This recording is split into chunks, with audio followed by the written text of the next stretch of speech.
in shoulder pain, come try this out. I want you to get a yoga block. That's all you need. And here's how you're going to set it up. I'm going to choose my left shoulder to work on. Okay, you go into an L-sit, all you need to do is just tip over.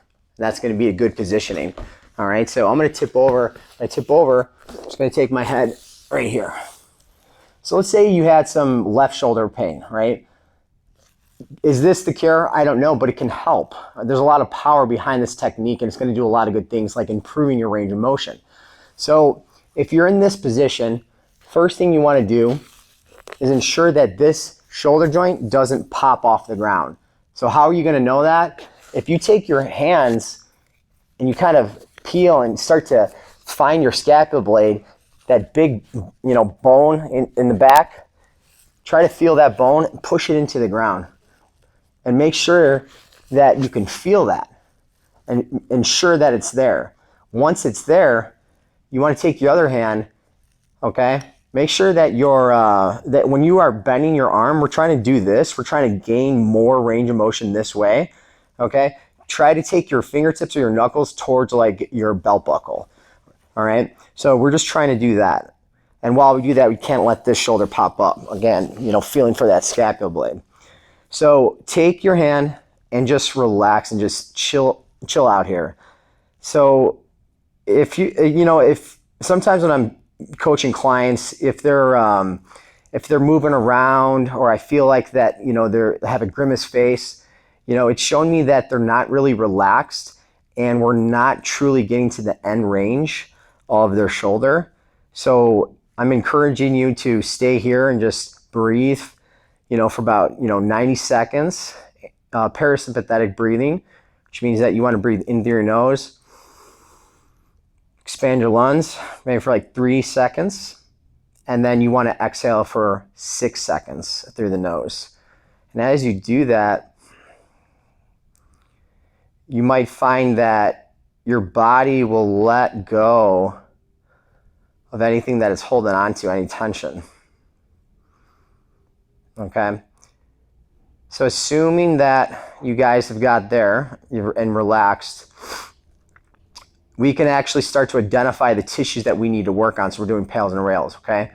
So PAILS is just the first portion, okay? That just means they're gonna go the opposite way of where you're trying to go. Again, we're trying to get more internal rotation. This is internal rotation on the shoulder. So that's what we want more of. So with PAILS, you're always gonna go the opposite way. So you go to the end range and you lock it down with this other arm. So this gives you something to push back up towards your arm, is the block. As you're pushing up, what's most important is to feel the tissues that you are feeling and experiencing, because that's the whole magic of it all. When we're doing this, the external rotators, so we want to feel the back of our cup of our shoulder. And so if you kind of put your hand there, you go like this, you can feel those contract. That's what you're going to feel in the first portion. So again, you go down your end range, keep that elbow there, and just push up, see if you guys feel it there. Okay, good. If you do, perfect. Now for the rails, the second part, you're going to make sure that nothing moves in your body, and you're going to bring your wrist down farther towards the ground. Okay, you're not extending your arm out. Again, keeping the elbow bent, going towards the belt buckle. And when you do that, you should feel these tissues engage, okay? And a lot of other things, especially if you're new to PAILS and rails. So I'm gonna go to my end range. I'm gonna push up. I'm gonna start at 10%. If you're new to PAILS and rails, I would definitely not go as hard as you can. And what I'm doing is I'm slowly starting to build neural drive and intensity into these tissues. So, you could push at 10% and 20 at 30. And you're eventually going up to 100% ideally of your max effort, how much you can put into this. And then you're gonna take a second to break. You're gonna tighten up everything in your body, and then you're gonna push down hard, okay? So I'm gonna show you guys one. Hopefully you guys can see this here. So I'm gonna begin, 10%, 20, 30, making sure that my scapular blade is pushed down 40, 50, 60. It's important to slowly ramp up into this intensity because you want to make sure that what you're feeling stays right in the back of the shoulder, and that's where I feel everything right now.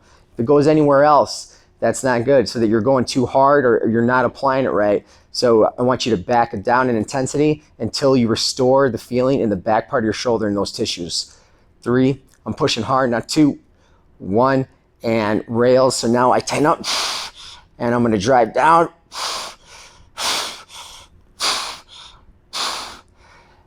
And if you guys saw, what I did is I achieved a little bit more range of motion, okay? And so you can see that, now I'm a little bit farther down to the ground, all right? So what this will do is it'll improve your range of motion and hopefully freeing up and allowing things to align back up the way they should be. Rotation is the first thing that we lose in our joints. And so by obtaining more rotation internally and externally, it could potentially get you out of shoulder pain. However, it is not the magic cure because I'm not with you and I'm not testing you. But it is a good rule of thumb to improve your rotational space in your shoulder joint, and that potentially can get you out of pain.